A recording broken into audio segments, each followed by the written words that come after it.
What's going on, everybody? Welcome back. FantasyTeamAdvisors.com, bringing home the bacon, MLB DFS video for Thursday, August 3rd edition. Welcome back, or welcome for the first time. If you're new here, buckle up. You should be in for a treat. If you guys learn anything at all, let us know what you learned. Would love to know. If you're new, let me know how you found the channel. There's been a ton of different ways that people have found the channel. If you are new to the channel, we do things a little bit different here than probably any other person on YouTube, Twitter, or their website, podcast, stuff like that. Honestly, I think the other podcasters and everyone else, they kind of tell you a couple of the plays that they like, but then they veer away because the bigger the platform, the more reach they have, obviously. So they want to steer people more towards certain players, and then they get off of it. That is a great way to make money for them. We're different. We're the little guys. It's myself doing these videos, the website, the articles, the cheat sheet for the most part. So we are trying to help you become a better DFS player. If you need a little bit more help than what we can give here, go check out FantasyTeamAdvisors.com. We have a ton of information over there under the MLB, player projections, BVP matchups, stolen base targets, contrarian stacks, cheat sheet, prop bets, betting odds, ballpark ratings, umpire factors, optimal stacks there as well, kind of showing you what to find on both Fanduel and DraftKings. If you need a little bit more help, you can always go to FTA Plus right here. You can sign up. It's been helpful. It's been awesome. And it really depends if you have a lot of questions that we maybe haven't covered on this website here on these videos that you can check out here. Right now, $24.99 a month access. Right now, get you MLB, get you NFL once it comes, get you PGA. We're going to be adding NASCAR and MMA as well. So I'm working on those as well. So you can check that out for $24.99 a month, or you can get the year pass right here using promo code NFL VIP. Normally $199. You can get it for $99 using that promo code NFL VIP, all one word, all capital letters, and you can hopefully have a lot of success there as well. Any questions, let us know down below. Big shout out to Joai B, I think that's how you said it, for sending us some money on CashApp as a tip. That was awesome. You don't have to do that. If anyone feels inclined to do so, we do have the CashApp down below in the description of the video. So that was awesome that I woke up to that, or I saw that this morning. So big shout out to you. That's awesome. I can't express it enough. So that being said, if you've never been here before, anytime a video gets at least 50 likes, you leave a comment and you subscribe to the channel, you get thrown into this comment picker, random picker, and the winner will receive a free month or free week of content. Anytime a video gets at least 75 or 100 likes, you win a free month. Anytime a video gets 125 likes, you win a free year. And if any video gets 150 likes, someone will randomly be chosen who leaves a comment, a full lifetime pass. So we're going to do it real quick. We're going to pick out the winner here, and we're going to get going. So good luck and congratulations to Matt Fukuda. You have won multiple times. I know that. You're on the website. Congratulations, Matt. Like the video and tell me that you saw this. And then either hit me up on Twitter at @advisors_team, or hit me up on X at @advisors_team, or you can email our support, dfshelp1@gmail.com. And guys, if you're new here, you can win every single day. You can win multiple weeks every single day. Ask a lot of people. They've been multiple winners multiple times. So congratulations, Matt. Let's get going. So we have 11 total games on the day.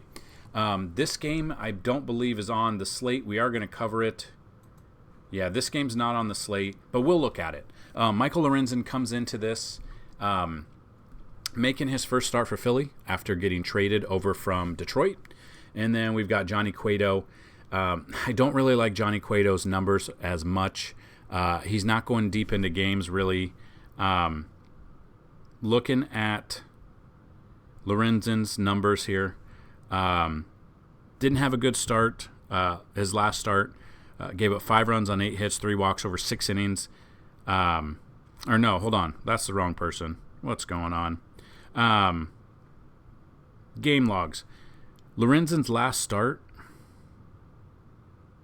it's not even showing up for me on my app, which makes no sense on here. But But looking at this, hold on one second. Let me bring up ESPN. I don't know why this isn't here. All right, we are back. His last start was last Thursday against the Angels. 5 innings, 3 earned runs, 7 strikeouts there. Ended up taking the loss, but he still has some good numbers here. So we look at his splits. Now, he's on the road. It's a different ball club, so it's really hard to want to know if it's a little bit different, if it's going to affect him being in a different situation. Really don't know. So that's kind of what we've got here. On the road, though, this year he's 2-3 with a 3.17 ERA and 37 strikeouts there. Now, he does get a little bit better matchup here against Miami.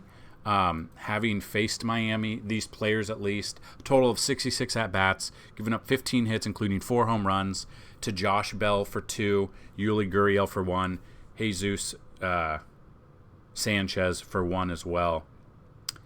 And those are kind of it. Other than that, he's only got 9 strikeouts in this one.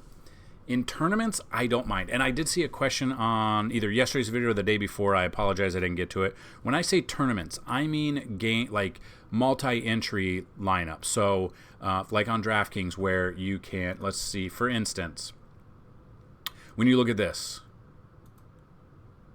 if you look at here, multi-entry, like tournaments where you can do 150 lineups or 20 lineups. So a tournament is where it's a guaranteed prize pool, a GPP, where there's a certain amount of entries and there's a certain amount of, 150, that is a tournament. A tournament is anything other than like a 50-50, double up, or head-to-head, stuff like that. So anything that's not that is a tournament, and that's what I mean when I say tournament or GPP compared to cash plays there. So Lorenzen, overall, 227 batting average against them, 9 strikeouts, 3 doubles, no triples, and 4 home runs. I don't mind him. But again, this is a one-game thing, so it's unless you're playing like the all-day slate on Fanduel, which I wouldn't suggest, that you could look at Lorenzen as one of your plays and some of the bats that I went over for Miami. And then Cueto, we know he's been around forever. Forever. He's was in the bullpen, then he started making starts. It really depends. I mean, home games, he's 0-2 this year, 6.23 ERA at home, only 3 strikeouts. Game logs, he's not going.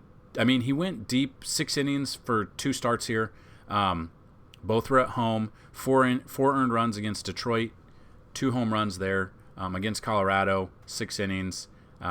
It's still, I mean, his ERA is up there. I don't think you could be using Cueto in cash, obviously. If you are playing the all-day slate, Cueto for tournaments, I don't mind because he should be very low owned against the Phillies. Kyle Schwarber's absolutely dominated him for 3 home runs.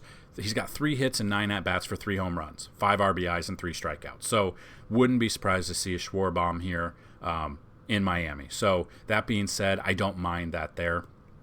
Probably won't be using Cueto at all. I probably won't be doing much to this game. If I am doing anything, it's probably sports betting, and I'm taking Schwarber as one of my home run picks for the day, and probably nothing with Miami or Johnny Cueto. And then here's another thing. On the website, we got ballpark rankings. So just depending on what you're looking at, Lone Depot Park, they're ranked 27th overall for runs. So they don't give up a ton of runs there. Home run rank, they don't give up very many home runs. 95 out of, and you can see like we're up to 163 here, 177 at Truist Park. So again, that's indicative of the offenses, that the home offense pretty much with the Marlins, and then the people that come in. So not a ton of home runs in this ballpark, but I would not be surprised if there is one pitcher on this Marlins team that gives up home runs, it's Johnny Cueto. So I'm looking at Phillies bats here if you're playing the single game.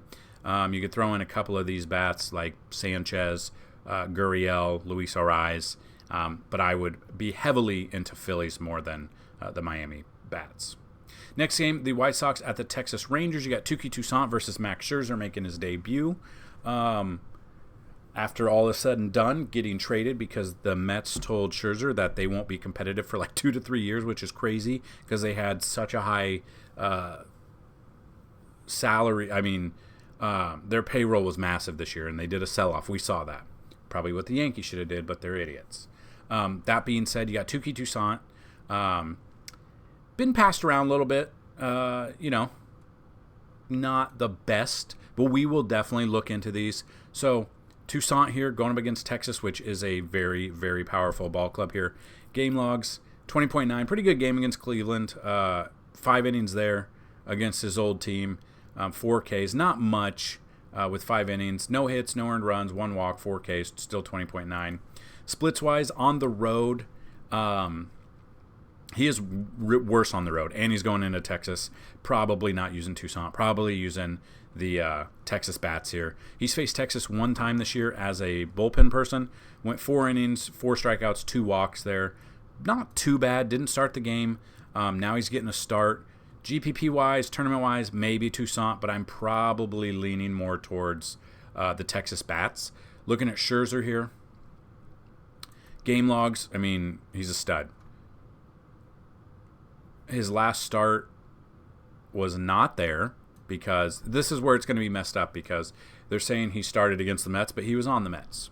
So looking at this, it's kind of indicative. 4.01 ERA, so kind of a high ERA for him. 121 strikeouts, though. Home games, 2.18 ERA. So this one's going to be a little bit skewed because he just got traded. So technically it's a home game for him, but it's never been a home game here for him. So I don't know how it's going to really work. That's the only thing that this might be skewed a little bit because now his ballpark is different for a home game. So whether or not that affects him or not, I don't know. Still looking at him, especially because it's a smaller early slate with 4 games. He's 10,400 here. We look at this with Texas, with Globe Life Park. You see, or Globe Life Field. You see they rank number 2 overall for total runs at 577. Home runs, they rank 3rd overall at 162. So really I'm looking at Texas bats here, looking at pretty much looking at the Texas offense over anything that I would be looking at. So that being said, that's where we're kind of at. I would be looking at the bats more so than Touki Toussaint. I think he's probably going to get lit up. I mean, everything goes to that and telling me that. But we'll look at the bats that have success. Obviously, Corey Seager's out for an extended period of time. We know that. He's gone. We don't have to worry about that. So he's one out of there. If you aren't using Scherzer, Eloy is there. Andrew Vaughn has got some red numbers as a cheap option at first base. Tim Anderson's sort of coming around since the All-Star break. Luis Robert Jr. is one as well. Benintendi I don't mind, but I'm probably won't have much exposure to really any of the bats at all for Chicago. I'd be looking at Texas. So Josh Young, Adolis Garcia, Mitch Garver's been on fire for us. We had him as a home run prop on Wednesday night, or on Tuesday night, and he came through for us for a home run. Nate Lowe's been on fire this year. He's got a bunch of red there. Tavares is there as well. Simeon's kind of blue, but in tournaments, I don't mind Simeon. Jankowski, I don't mind Jankowski as well. So I'm all in on Scherzer here against the White Sox. I'm off on Toussaint. I'm looking for Texas as one of the top stacks on this slate. Next one is the Mets at the Royals. You got to be announced versus Brady Singer. This one is it's looking like Carrasco making the start. He last pitched Saturday. So this is the 5th day. If he is in fact the starter, looking at this, coming off a terrible start against Washington, and this should have been a good matchup for him. 2.1 innings, 8 runs, 6 of them earned. No home runs though, but only 2 strikeouts. 3-5 record, 6.40 ERA. He's got a good matchup against Kansas City though. That is why. Home games, he's way worse at home. Away games, 4.77. That was at home game against Boston. He's coming off back-to-back terrible games. He's got a fantastic matchup on paper against Kansas City, but he's not been pitching well. But here's the thing. Against Kansas City, in Kansas City, what looks like as of now the weather should be good. I don't mind Carrasco as a very contrarian tournament option because of the matchup. But don't be surprised if he gets lit up as well. Just don't know what you're going to get out of him. Not the best. He is better on the road. It's better here. He's in Kansas City. Most of the time, the pitchers overall, more times than not, have a better game against Kansas City at Kansas City. And then Brady Singer. And that's the thing with Brady Singer, because you look at his numbers. Comes in 5.46 ERA, 6-8 record, does have 100 strikeouts. Game logs, he's had 3 good games in a row. This year, hasn't faced the Mets. Home games, 459, so he's better at home. The Mets had traded a bunch of their talent away. They're kind of deflated. I honestly don't mind Brady Singer for tournaments either. I kind of like him a little bit more than I do Carrasco. I feel a little bit more confident with Singer than Carrasco. It could go either way, though. That's the thing. It could go either way. If you aren't taking either pitcher and you want to look at these bats, Nimmo, Lindor, Vogelbach is a very contrarian tournament option for me. Alvarez here. Pete Alonso, we used him Tuesday night, home run. But he also, if you haven't seen the clip, go watch it. He tried sliding to catch a foul ball and it hit him right in the face. Danny Mendick, I would just use him because I like to say Mendick here. McNeil, very cold, tournaments only. But again, 4 games, you got to get a little bit crazy with some of the lineups. Flip side of that, if you're not going with either pitcher and you want to look at the Royals, MJ Melendez is a cheaper option for outfield. I believe he's also catcher eligible, right? Or did they get rid of that? Nope, they got rid of it. He was catcher outfield eligible, but he doesn't catch this year, so they took it away. Mikael Garcia, I don't mind. Bobby Witt has been good for us. Salvi Perez, up in the air there. Michael Massey's been hitting some home runs this year, so I don't mind Michael Massey here either. That's probably it on the Kansas City side. Probably it for the bats that I would like in this game. Moving on to the next one, Orioles at the Blue Jays. It says to be announced, but this should be Jack Flaherty's start. Just getting traded, so obviously this is different for him. He's getting traded over to the O's, so a better team. His last game was the 26th, which was a while ago. I mean, he's been up and down this year. So 4.43 ERA, 7-6 record, but over 100 strikeouts as well. So looking at this, he had 4 strikeouts his last game, 6.754. So, against Arizona is a good team. It got 7 strikeouts. Against the Cubs, 6 strikeouts. So 4 strikeouts against Arizona. Sorry, not 7. And then 6 against the Cubs. Looking at this, he has faced Toronto 1 time this year, albeit being on the Cardinals. 5 innings there, 7 walks, and 4 strikeouts. Not the best. Didn't have any, which is nuts. 5 innings with 7 walks in that game, but no earned runs. Still had 18.5 fantasy points. So had he been able to not walk almost the entire team, we could be looking at even better odds here of, 25, 28 fantasy points there. Now he's going to Toronto. He's on a new team. He's got better stats behind him. Away games, he's better on the road. He's given up 2 earned runs more. He has given up more home runs there. But that being said, I do like Flaherty a little bit here, just because Bo Bichette's out. Now, Flaherty will be facing his old teammate in Paul DeJong, who got traded to Toronto if he starts, which he should. Use that if you want. Toronto-wise, Kevin Gausman, though, been fantastic all year. 3.10 ERA, 8.5 record, almost 200 strikeouts. Spencer Strider actually already hit 200 strikeouts, which is nuts. I feel like that's really fast for a pitcher this early into it's second half of the season. But looking at his game logs lately, it's the Angels. Really good against the Angels. Okay against Seattle. Could have been better against Detroit. Did give up 2 earned runs there. His price, though, is up there. Splits-wise, he has faced Baltimore 1 time this year. Went 8 innings there, 2 earned runs. Only 4 strikeouts, which is crazy. 17.2. I don't mind him. But if you're fading both of these pitchers, you want to look at the offenses. Let's check them out and check the offenses out.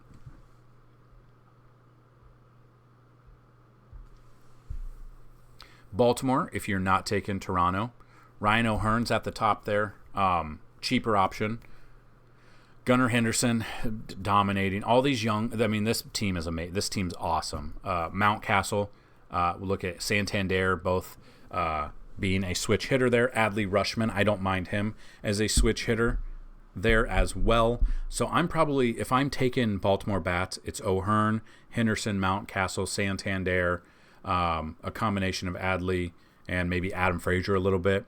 If you aren't going with Jack Flaherty and you're going to go with the narrative that he has been bad and maybe he gets lit up, Matt Chapman is at the top for me. Vlad is there.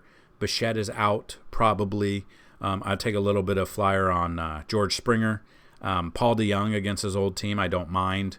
We could look at him there. Those are some. Danny Jansen's been on fire for us, which is crazy to think about. So while we're in the middle of this, if you haven't already checked out, we did put in PGA. We got our Bacon Station and we got our cheat sheet in there. Cheat sheet currently has top tier, mid tier, lower tier plays that we like. The projections, the ownership percentages is there as well, and we have our core plays that we like for cash and core plays that we like for tournaments. So go check that out. That is new to the site as of yesterday. We started putting it out on Tuesday night, I should say. So definitely go check out FantasyTeamAdvisors.com. PGA, that is part of FTA+. Again, if you haven't signed up, go check it out. Next game, Diamondbacks at the Giants. Brandon Pfaadt versus to be announced. Looking at this, looks like it's going to be Sean Manaea. But problem is he just was in relief here. He's been pitching. He came into relief on Tuesday for whatever reason. I don't know if he's going to be an opener. I don't know if that's who's going to start for him. We just don't know right now. So this one's probably something I would avoid, but we'll look at it. His splits, home games, 4.03 ERA better. This is a better park here. But the problem is if he comes in for relief, we're screwed. If he starts, the bulk is relief, so he's not really starting. There could be an opener for an inning, and then he comes in, which I don't really understand the whole have an opener for one inning and then just have a bulk reliever come in the second inning. Why not just start the game? Really don't know. But that being said, this is something to monitor. I don't know if he'll be in there, though, so this is something to check out. This is the problem with San Francisco. We're always going to, most times, we're never going to know who's going to be the pitcher until the day of, like a couple hours before day of. And this is luckily in the afternoon, so we're kind of a little bit more, should be a little bit earlier in the day than normal. Brandon Pfaadt, on the other hand, his game logs, not so good here. 8.20 ERA. I would be looking at bats. I'm probably not looking at either of these pitchers in this one. I know it's a pitcher's park, but there's nothing to like about these pitchers that I would feel confident about. So that being said, let's take a look at the pitcher or the bats in this game.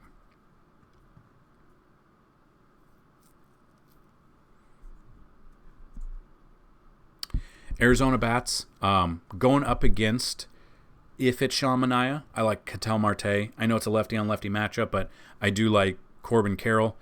Big fan in this game of Gurriel Jr. and Christian Walker as ones that I would like. And I still find it crazy that Kyle Lewis, who won Rookie of the Year for the Mariners, wasn't it in 2021, was traded already to Arizona, which I find unbelievable. I don't know if anyone's won Rookie of the Year and then been traded as quickly as they were.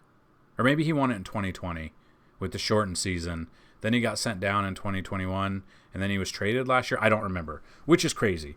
I don't know if he's called up yet or not, so that's definitely something to look at. Though maybe Perdomo, he doesn't have very good peripherals, though, so he would be a tournament-only option. But big fan against this in this ballpark of Ketel Marte, Carroll Jr., or Gurriel Jr., and Christian Walker. And then if we're not taking Pfaadt because his ERA is so bloated, look at some Jock Peterson. Look at J.D. Davis. Maybe a little bit of Sable. I don't know if he's going to be in there. Or Patrick Bailey here. Conforto or A.J. Pollock or Lamont Wade Jr. Looking at the ballparks. Oracle Park. Again, though, there's not a ton of runs in this game or in this ballpark. They rank 26th overall. Same with home runs. They're ranked 27th overall. So if offense does happen, it's not the long ball. It's just like station to station and some hits there. So that is where I'm at for these early games. Probably not using them. If I'm using pitchers here, I'm probably going to avoid Toussaint, Manaea, Pfaadt, Carrasco, and I'll have some exposure to Singer, Flaherty, Scherzer, and Gossman for the early slate. So that brings us to the main slate. We got the Astros at the Yankees. The Astros 100% are going to the Yankees may never win another game this year or at all ever. It's crazy. They didn't do anything at the. It's terrible. I don't even turn the games on to watch them anymore. Yeah, it's wild. You got Christian Javier versus Clark Schmidt.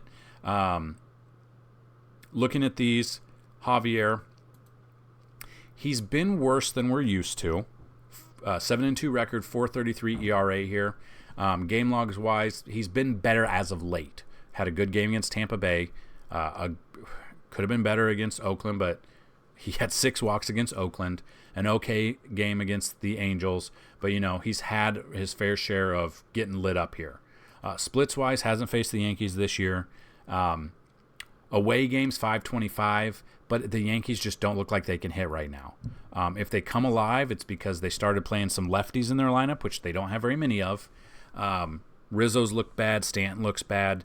The only ones that have looked good have been Judge, who just came back. Glaber has been turning it on. IKF has been turning it on. Clark Schmidt's actually turned it around too. Looking at his game logs, it wouldn't look like that against Baltimore. He went 5 innings, 3 earned runs, only 2 strikeouts. But he's turned it on compared to, if you see just the start here, 3.1 innings in a start, 3.1 here, 4, 3.2, 5.2. Getting nothing out of the first 4 starts, first month out of him almost. But then, turned it around against Toronto. They ended up losing 5-1, but turned it around there, and he's had good games. Splits-wise, hasn't faced Houston this year, obviously.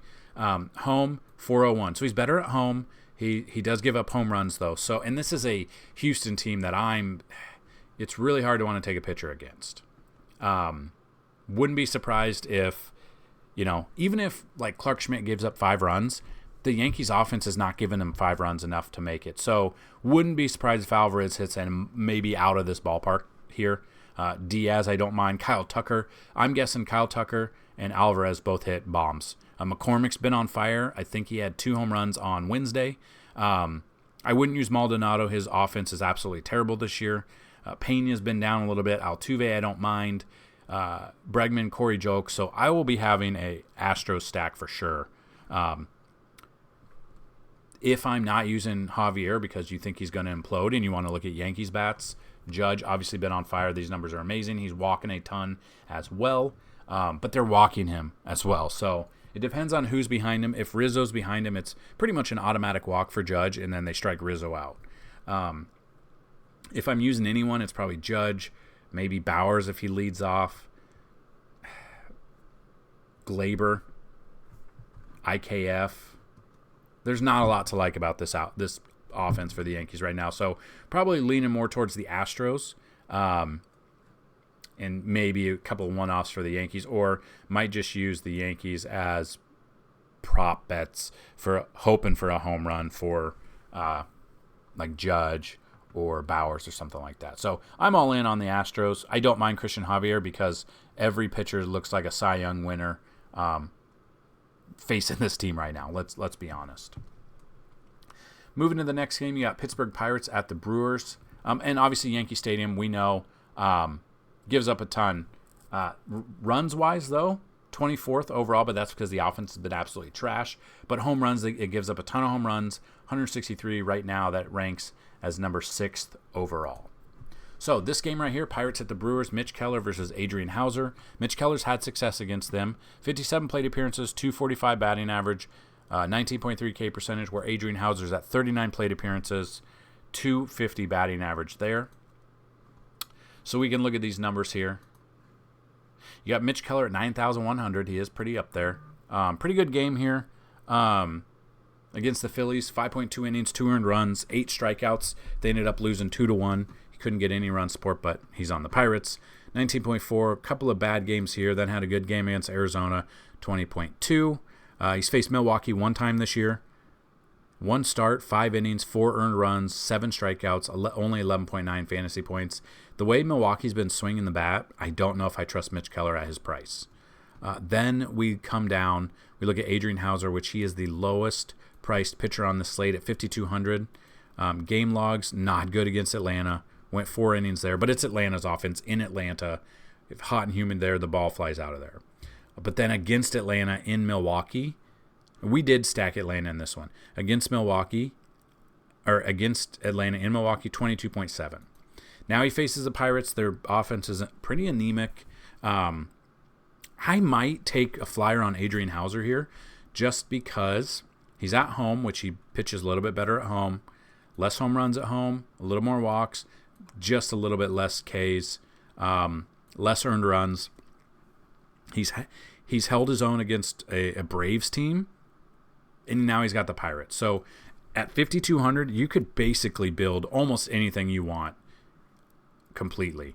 I don't feel like I'm going to take any Pirates bats at all in this one. I'm going to be looking at probably Milwaukee bats. The ones that come to mind, Yelich has been absolutely resurgent this year.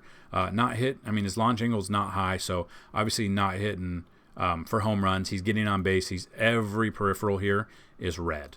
I'd look at him. I'd look at Contreras. Carlos Santana, facing his old team. If you guys like to go with Narrative Street, facing his old team could be some fireworks for him. Joey Weimer is more of a tournament option completely. Mark Canha coming over here if he starts. Don't mind Mark Canha. Not the best numbers here, but could surprise you. Willy Adames, I don't mind. Been using him more and more, and we've been okay with that. Those are maybe Sal Frelick as well, but those are probably the only bats I would take in this game. I just don't trust the Pirates enough. Now, the Pirates could absolutely come alive and dominate. If you want to use Pirates, Sawinski, Hayes, Reynolds, McCutchen, Connor Joe, Henry Davis, I don't mind, but I'll be more on the Brewers than I will be on the Pirates. Next game, the Twins at the Cardinals. You got Sonny Gray versus Matt Liberatore. Now, Liberatore was supposed to pitch yesterday, and now he is today. We went over it. I liked the Twins against Liberatore yesterday, so I like them again today. So looking at this, you got Sonny Gray here facing the Cardinals team. Game log, been okay. Would like to see like 6-7 strikeouts here.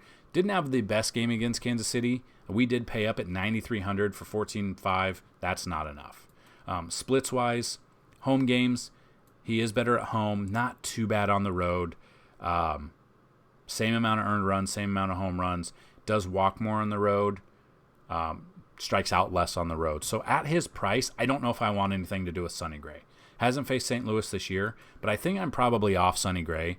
But then we look at Liberatore here. And we looked at it yesterday, but game log not too good. Now he's getting a start after getting called back up. Home games, he is better at home, but he still gives up runs. I would still be stacking the Twins against him. Any of the righty Twins, I would feel confident about when we're going through this lineup. So let's take a little look at this lineup, see which ones. Carlos Correa, Solano, I don't mind. Byron Buxton if he's in there. Kepler, I don't mind. Julian a little bit. Maybe a little bit of Jorge Polanco. That's probably it. If you're not going with Sonny Gray and you want to look a little bit contrarian, you want to look at the Cardinals as a stack, we could do that. It'd be Goldschmidt, Wilson Contreras if he even starts. I like Jordan Walker, Nolan Gorman. And then it just depends between like Burleson, Nootbaar, and Edman. I would be looking here. If Andrew Knizer starts over Wilson Contreras, he's been hitting bombs, it seems like, every time he starts. So that is one I would look at. Maybe a little bit of Nolan Arenado as well. So in that one, I don't think I'll have any exposure to Liberatore. I'll have exposure to both of these offenses, though. Reds at the Cubs. What is going to happen? The Cubs they've been just putting on a hitting clinic lately. They're in it to win it. They're trying to get this division. They're trying to get in the playoffs. It's been working. Luke Weaver versus Jameson Taillon. Now, we look at this. Taillon, they're right here next to each other. Luke Weaver on the road, 6.80 ERA, 2-3 record, only 67 strikeouts. So looking at this, not the best. I mean, LA, it is the Dodgers. He still held them to only one earned run, but gave up 3 runs, 2 of them, 2 home runs, and only 2 strikeouts. So he's getting more times than not. He's getting less than 4 strikeouts. He hasn't had more than. He had the 6 strikeouts against San Francisco on July 18th, and then he hadn't had more than 5 since May 25th. So he's not striking a ton of people out. This is a hitter's park. Would not be surprised if we see a lot of fireworks in this one. I'm avoiding Luke Weaver here. Splits-wise, hasn't faced Chicago this year, but away games, 5.676 ERA. So he is better away than home, but this is a fantastic ballpark to hit in. Looking at that, Wrigley here, 7th overall in runs, 14 overall in home runs, but I'm looking for some home runs in this ballpark. I'm definitely looking at home runs in this one. And then Tyon, he's been up and down this year too. A really couple of good games in a row against St. Louis. They've struggled. Not a good game against Washington. Again, a good, fantastic game against the Yankees, 28.2 there. He's faced Cincinnati once this year, has 4.2 innings, 4 earned runs. I'm probably not looking at either of these pitchers. I'm looking at the bats in this one. The bats that jump out, and we're just going to look at them, those would be what I would be focusing on. Both sides of the ball pretty much. I wouldn't be surprised if we see like 6 or 7 home runs in this game, kind of like what we saw on Tuesday night. I don't mind Votto. I don't mind De La Cruz. I don't mind McLean, Spencer Steer, Friedel, Fraley. I mean, I think this will be one where I make multiple lineups today, and I'm making multiple stacks of Cincinnati. I'm also going to be making multiple stacks of Chicago Cubs. So if I'm looking at that, I'm looking at Suzuki, Morel, Ian Happ, Dansby Swanson, Candelario. I think he has a bounce-back game. Tauchman, Bellinger, Horner. Yeah, there'll be multiple lineups for here. And stick around till the end of the video because I'm going to go over the top 10 pitchers and top 10 hitters of our simulation. So I told you we've been working on building out simulation model using AI, and it spit out some really good bats that I think you guys will enjoy. So stick around to the end, and we will talk about that, and we will show you what we've been working on. So yeah, I am all out on the pitching here. I am all in on offense. Don't be surprised if we see another 15-plus runs in this game. Mariners at the Angels is next. You got Brian Wu versus Shohei Ohtani. Both of these offenses have been up and down this year. The Mariners are currently really far down. The Angels actually they were buyers at the deadline where the Mariners were sellers. Looking at Brian Wu, comes in 4.96 ERA, so it's a bloated ERA, only 54 strikeouts.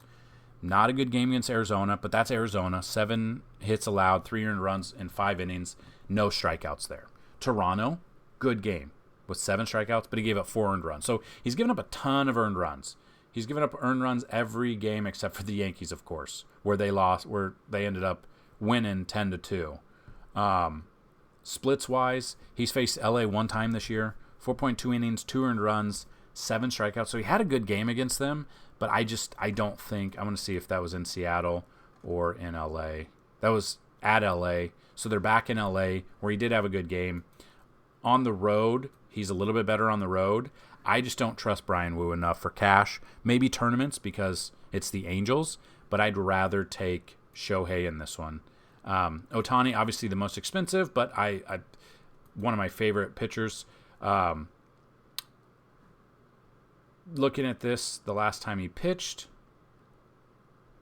against Detroit, his best start of his career, I believe. 9 innings. He went 9 innings here, 8 strikeouts. A fantastic game in that one. That's what I'd be looking at. So Ohtani, I really like Ohtani here against an anemic offense in the Mariners. And then this is at Angels Stadium, which isn't on here right now, right? I don't see it, no. But we'll look at this. So game-wise, I don't think I really want to take any batters against Ohtani here. I'd rather take Ohtani as one of our top pitchers and then probably take some pitchers or batters against Wu. I don't think you can use Ohtani here for either site if he's pitching. So he's out. You'd be looking at Renfroe, Nito, Grichuk. I don't mind. CJ Crone, I really like CJ Crone here. Moniak for tournaments, I don't mind. Rengifo, tournaments as well. So probably staying away from the Mariners and Wu and looking at the Angels and Ohtani. And then the final game, you've got J.P. Sears versus Julio Urias. Really haven't seen each other enough, but the Dodgers get yet another lefty to hopefully tee off on, and that's what we'll kind of look at. So looking at these numbers, J.P. Sears against the Dodgers hasn't faced him this year. 4.01 ERA, 2-7 record, 106 strikeouts. In Colorado, didn't do too bad in Colorado. We usually don't like to take pitchers in Colorado, but we actually took him as a tournament play on one of our lineups. 5 innings, 1 earned run, which was a home run, 5 strikeouts. Not bad. Obviously, you'd love to get at least 20 plus at 6,200, but we'll take what we can get. Splits-wise, away games, he is better on the road, but he's going up against the Dodgers offense that I don't want to take a pitcher against. So I'll be steering clear of him. Urias, I think I might like Urias a little bit better than Ohtani, just for the fact of we're saving a little bit of money here, and he's got a better matchup. Obviously, you would like if this were in Oakland, but we can't get what we want. A couple of bad starts against Toronto and Baltimore, which are really good teams, but a couple of good starts here against a bad team, and now he gets to go up against Oakland again, which is a bad. He hasn't faced them this year, but it's another bad team. Home games, 2.47 ERA, way better at home. More than double the amount of less runs at home, less home runs, less walks, more strikeouts. All of these numbers are fantastic. So what I'll be doing is I will be all over Julio Urias here, and I will be off of J.P. Sears, and I will be looking at the Dodgers bats against J.P. Sears. Pretty much any righty for this team. So, and Freddie Freeman as well. So pretty much anyone that comes out in this lineup for the Dodgers, I will be all over. That being said, J.D. Martinez if he's in there, Mookie Betts, Muncy, I don't mind him as a lefty on lefty. Freeman, Will Smith, I'll be looking at. Ahmed Rosario getting traded over, I don't mind him. He'll be a cheaper option. Kike Hernandez, I don't mind either. So, yeah, I'll definitely have a big Dodger stack here to end as the late night hammer against J.P. Sears and the A's. And there you have it. There's the breakdown. Hopefully you guys learned something, I should say. If you have questions, let us know. And I did say we would talk about the top 10 bats as of now using the simulations. Now we run about 10,000 simulations, and we put in the weather, we put in the ballpark, all the factors, stuff like that. So get a paper and pen. These are going to be the top 10 batters, and you can check them. They will be on the website under. They go on the website under MLB DFS player projections during the day. We update them during the day. So any questions, let us know. But these are the top 10 due to our simulations that we've ran. So far we ran 10,000. We will update it throughout the day as well. So we've got Aaron Judge against Christian Javier. We got Mike Tauchman versus Weaver. Surprising one, Julio Rodriguez versus Ohtani. Adolis Garcia versus Touki Toussaint. Jack Sawinski versus Adrian Hauser. Cody Bellinger versus Luke Weaver. Nico Horner versus Luke Weaver. Ian Happ versus Luke Weaver. Mookie Betts versus J.P. Sears. And Eugenio Suarez versus Ohtani. So, as you can see, the simulations absolutely love Cincinnati getting lit up by the Cubs, while they have 4 of them. So Tauchman, Bellinger, Horner, and Ian Happ are all my top stack of the day is the Chicago Cubs versus Weaver. So I'll run those down again real quick. It's Aaron Judge, Mike Tauchman, J-Rod, Julio Rodriguez, Adolis Garcia, Jack Sawinski, Cody Bellinger, Nico Horner, Ian Happ, Mookie Betts, and Eugenio Suarez. Those are the top 10 as of now. They will probably change a little bit, but the more simulations we run, the more it just probably is absolutely going to love a Chicago Cubs stack here. So those are all the projections. Those are everything that we have for you right now. If you found this video helpful, hit the like button, hit the subscribe button. Again, just to have a chance to be seen by more people, please share these videos, like these videos, subscribe. We are trying to get to 10,000 before the start of the NFL season. We're going to start putting out more NFL content soon, draft guides, rankings, ADP. We're going to do videos on breaking down each division. If you guys like that, we'll do that as well. So thanks for checking the video out. If you liked it, hit the like button. Good luck on this slate, everybody. Let's bring home some bacon. Peace.